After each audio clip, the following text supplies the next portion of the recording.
Hi, I'm Donna Jordan from Jordan Fabrics. Today I'm going to show you how to make a quilt, and it's called Rose Crossing. Now the quilt on the cover of the pattern here, it's done in really nice muted earth tones. But Rose Crossing makes me think of flowers. And I actually just got in this beautiful collection of prints from Riley Blake called Exquisite.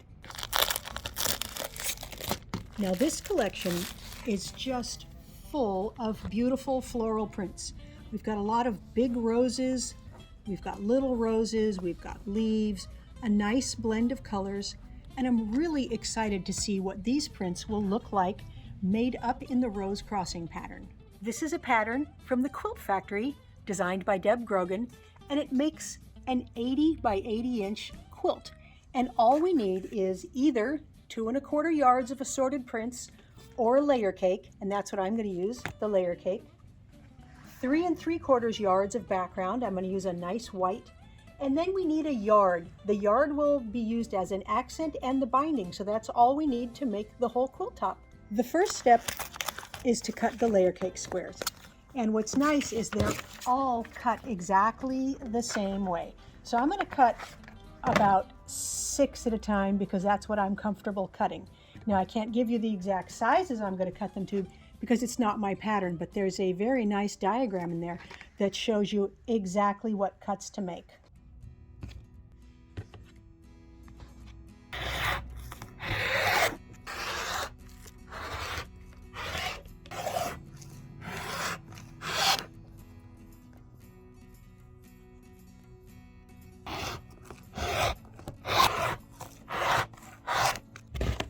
So all the cutting on the layer cake pieces, that's all done now, and we can move on to the background.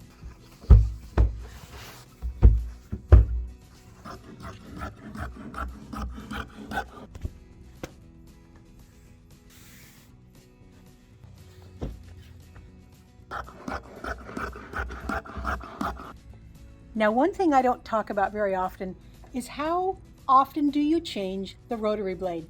I change mine about every few months. Now I quilt every day, so you probably won't need to change yours that often, but anytime it starts to feel dull, you want to put a new blade on. It really makes a big difference. It's actually much safer if you use a sharp blade because you don't have to press quite as hard. So these blades are pretty easy to change. I would say the hardest part is getting it open. And you do have to be careful that you don't cut yourself. So it comes in this safety thing here. And I'm just going to flip it out. Take that old one carefully. Put it into the safety container. Put that there. Put it back together.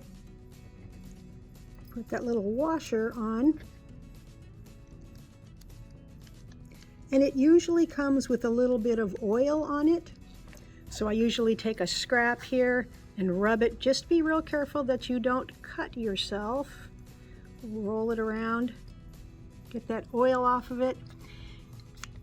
Then we're going to throw this away, and it's safe because it's in a plastic container and you won't hit it in the trash. We're ready to go with a nice sharp blade.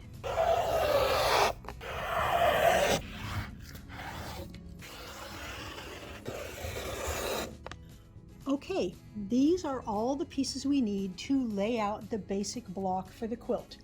Now the pattern comes with very detailed written instructions for laying out the block, but it also comes with a really nice diagram.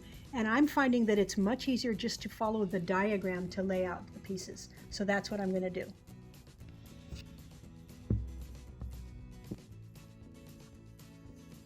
There, that's the whole block. And you can see the pattern, but remember the block is not symmetrical, so the bottom is not exactly the same as the top. This is not exactly the same as that side, so follow the diagram to make sure you've got everything in the right spot. Now I'm going to take this and put it near my sewing machine. My table is not big enough. My table that's attached to my machine, I can't set this on there, so I'm going to put it here. You might want to set up a little temporary table next to your machine. You could even put it on the floor near you, but that way you can sew those rows together. I'm just going to pick up this first row in order and take it right over to the sewing machine.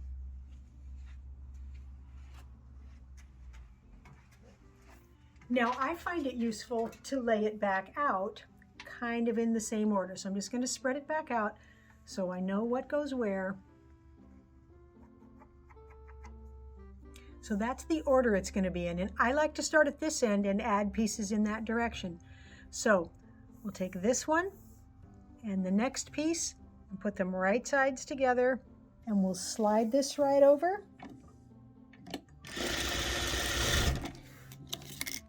And I'm going to finger press all the seams in this first row to the right. So this is going to go here. So there's that next piece. We'll just put it right sides together there. Bring it on over. And I'm going to keep pressing to the right. So I'm just going to keep adding pieces until the whole row is done. There's the last piece. Now I'm going to put it right back where I got it. Goes right there.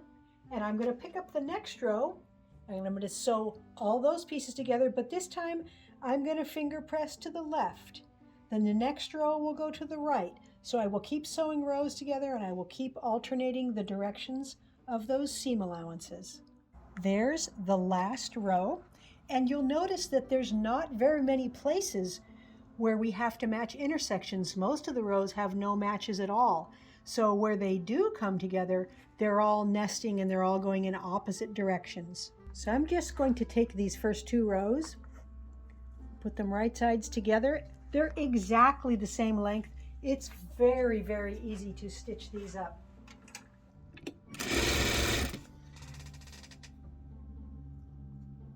So I'm going to stitch all the way down here, and I'll just keep adding rows until the whole block is done.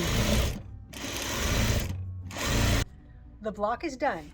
Now to iron this, I actually find it easiest to do it from the back side first. I did finger press it and it's pretty flat, but here's how I like to iron this. I've got those seam allowances all pressing away from me, so I'm just going to smooth it out a little bit.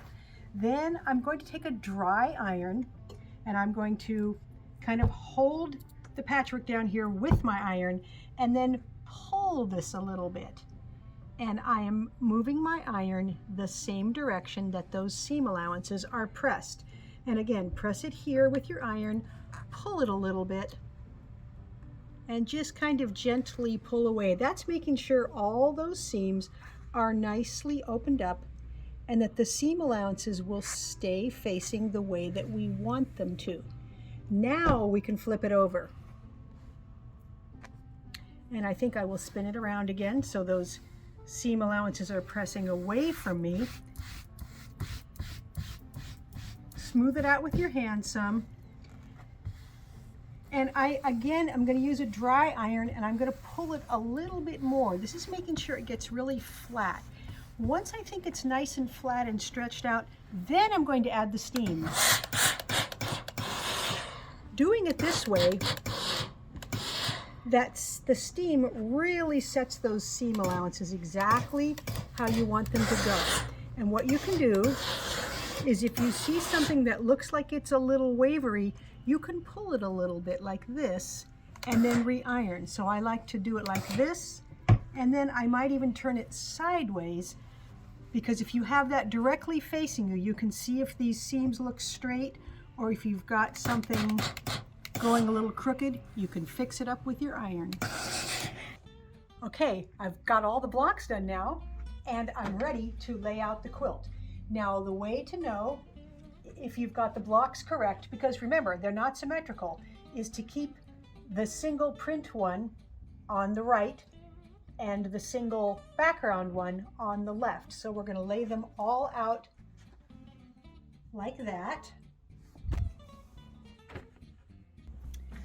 There, the whole quilt is laid out, and It is symmetrical. The top is the same as the bottom, the two sides are the same, and the pattern had a very interesting way that we could achieve that effect. All we had to do was on these blocks that are on the right side of the quilt, I just left off this one row right here so that this block ends with the single background square, and that's exactly the same as the far end, so it's exactly matching.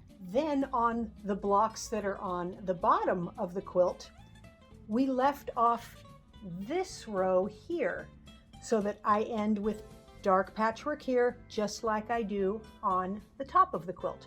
Now for this very last block in the corner here, the pattern had me leave off one row of patchwork on the side and the patchwork on the bottom.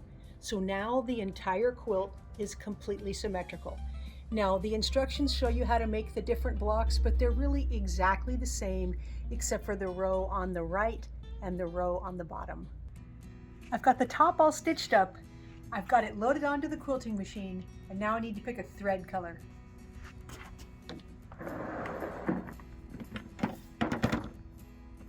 Let's see, burgundy, white, pink, maybe gray. One of these will work. Now when I'm picking a thread color, I usually have in mind, do I want the thread to blend in or do I want it to show?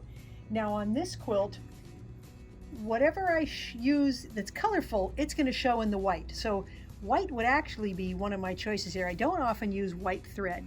So I'm just going to wonder, what's it going to look like in the very darkest one? It actually is going to look pretty good. Now this is a very light gray. So now we will get a little more of it showing on the white, but not much. It's still not going to show there. Now this would be extreme. This is going to show a lot in the white section. I think with the pattern here that's going to fight too much. I don't think I'm going to use something that dark, but I could use a nice light pink. Even though this is pinker than the pink that's in here, this is kind of a corally pink. This would still blend in really well. Let's see. I think I'm going to go with the light silver. For the quilting pattern, I had to pick something with the roses. The prints in the quilt have those nice, beautiful roses, and this is really pretty. I like it. It looks like it has petals, and I really like the shape of that leaf there.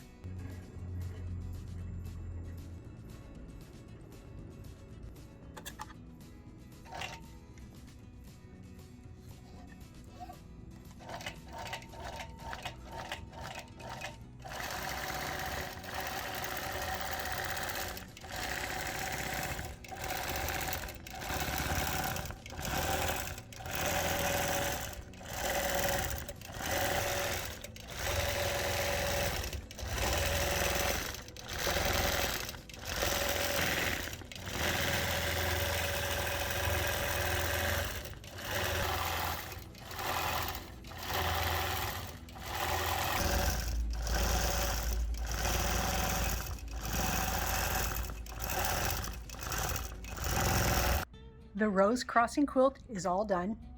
I'm very happy with how it turned out.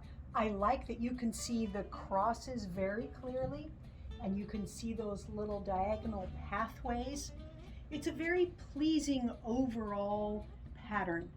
The quilting that I used, the thread for the quilting, it was that gray silver color, and it's nice because you can see just a hint of it, and you can really see the roses and the leaves, but it doesn't take away from the boldness of the pattern.